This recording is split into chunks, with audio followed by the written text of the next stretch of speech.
Welcome to this week's Thinking Caps. And this week, I asked the question, did Forrester just kill modern marketing? Stay tuned to find out more.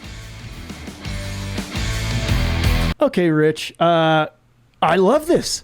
Did Forrester just kill modern marketing? What is going on here? That's a big statement. It's a very big statement, but it's all about this report that was released a couple of weeks ago in January. Marketers versus customers, opposing forces erupt. And this report is pretty hard-hitting in terms of how it looks at the way that a majority of marketers are actually operating today. Now, let's take a quick look at the summary here, just to give you a flavour. Mm-hmm. So, why read this report? Marketers set out to be customer-focused with the best of intentions. They build customer profiles and personalized interactions, but inadvertently create creepy and even harmful experiences. CMOs need to reevaluate the fundamental assumptions on which their marketing programs are built and steer their teams back on track to win, serve, and retain customers and regain their faith. Creepy. We don't like snooping. We've talked about this a lot, so fill me in. What do they talk about in the report? Yeah, so there's three main conclusions of the report. The first is that marketers' tactics are turning customers against them. Ouch. So they say marketers are amassing data, profiling customers across devices, automating campaigns, and co-opting customer values. But by over-pivoting in these areas, they've creeped out customers who want some level of anonymity and authenticity from the brands they interact with. This smells like third-party and cookies and snooping and tracking. Oh, yeah. Now, they go further. Okay. The second of the summary points here is that outdated marketing assumptions desperately need a makeover. CMOs should rethink how they define the customer, do away with digital era advertising myths, and embrace customer preferences for personalization and measure success by customer value as well as revenue. Customer lifetime value. It goes more than just dollars. I love this. What else do they say? Well, the third point they make here is that marketing and customer experience teams will merge. And their point here is that a unified marketing and CX function will be much better equipped for a future where trust and privacy shape customer segments, and creative must make a comeback to reach prospects who have more control of their personal data than ever before. There's something in there that excites me as a former brand marketer. Creative. We got so reliant on MarTech and cookies and data and serving the right ad to the right people. We lost our creativity. I love that the brand creativity is going to come back. We got fat on cookies. We now need to get lean and use our brains again. What else do we have? Well, the report itself is actually packed full of really great stats. So I'll just run through a few of them here. So consumers signal, right, their privacy desires and preferences to marketers. We all know that, but they may not actually be getting through to marketers. So one of the stats they have is in 2020, only 27% of global marketing decision makers said they had ethical concerns about using customer data. Now, kind of interesting because we all should have ethical concerns because we have been doing it in a way that has blatantly and flagrantly annoyed consumers and eroded customer faith. So we need to have an ethical view around data. Yep, fully. So the other thing that they say is that, marketers strive to personalize experiences, and as I say, often in the best of intentions, but sometimes the point of creepiness and not always effectively. So a good stat here is they said in 2019, 48% of global B2C marketing decision makers said they plan to increase investment in personalization technology. But marketers' personalization attempts are often falling flat.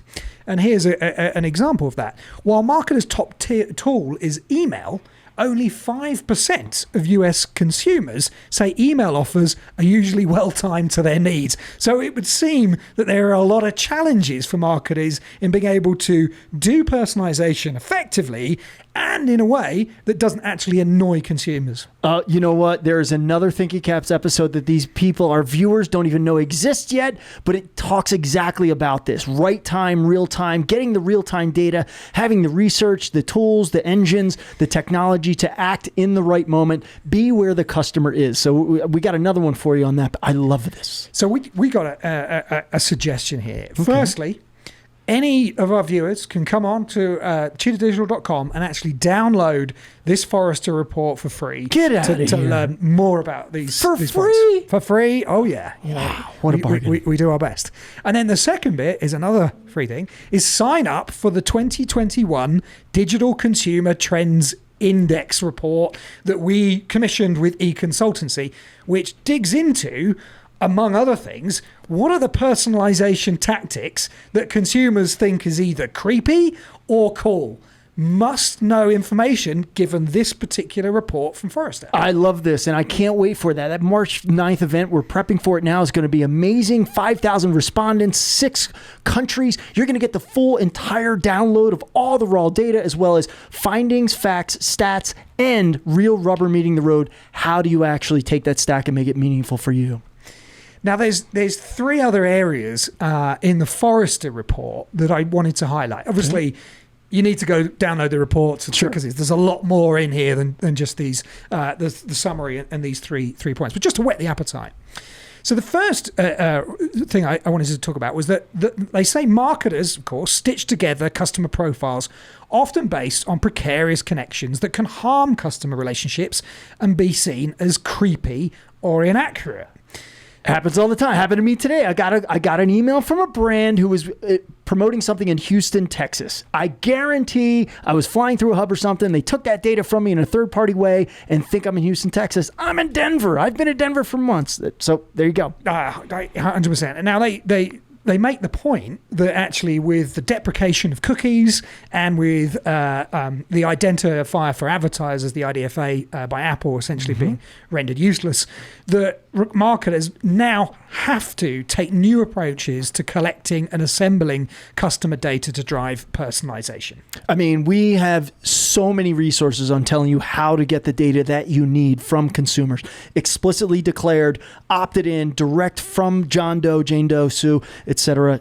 So many resources at CHEETAHdigital.com on that point. But what else is in there? Well, so second point is that they make the case for marketers needing to really eschew these tired digital era advertising myths. Now, case in point, they say that advertising is not going away. Never.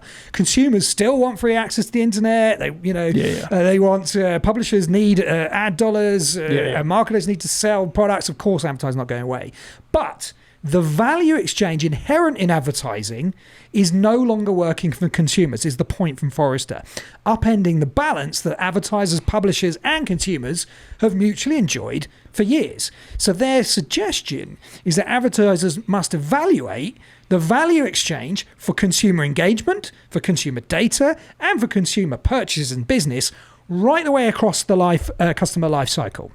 I love this. It makes total sense, and it goes back to what you said. You got to get creative. There has to be more than just a click for discount or points. There has to be real value behind your advertising strategy. And we would say, again, sign up for the 2021 Digital Consumer Trend Index report to understand more about what value exchanges most resonate with consumers. Yep.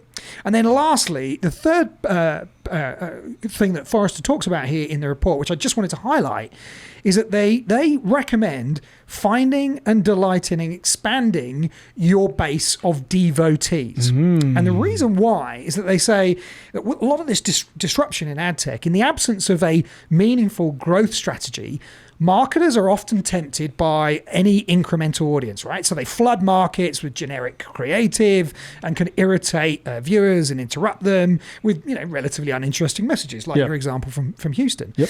And while it might be tempting, right, to paint a wide swathe and call it, this large addressable market, they're saying marketers can deliver more value by asking who actually wants to be addressed, right, and paying special attention to the devotees, the group of customers that rave about you, that interact with you more often, that spend more. And we've seen in some other research that we know that marketers are pivoting more to doing more with existing customers this year than they were last year. So the question is, how do you actually do that? Yep, and that's Loyalty 101. We have some great resources at CHEETAHDigital.com. We're coming up on time. We got to close it. This was great. Go get the free report, CHEETAHDigital.com. We've got it in the link here. See you next time.